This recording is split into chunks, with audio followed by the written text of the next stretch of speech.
Assalamualaikum. Hi guys. So hari ni Ani nak share macam mana kita nak makeover bilik kecil untuk nampak lebih cantik. Okay, yang penting konsep dia adalah mudah, murah dan cantik. Okay, so dia punya bahan-bahan yang kita kena sediakan simple.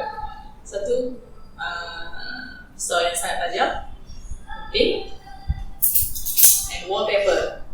Yang ni wallpaper kedai Eco sahaja, RM2 punya wallpaper. So kita tengok adakah dia punya wallpaper tu okey ataupun tak okey. So jom kita tengok. Okay, so kita mulakan dengan memasang dia. Kalau you all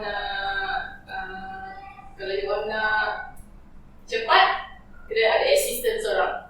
Haris!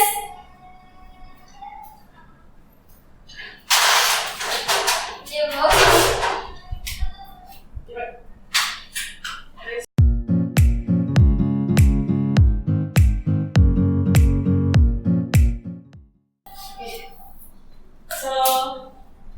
So ni hasil dia.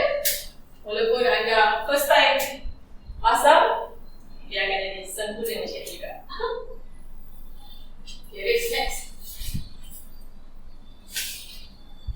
Dia sama.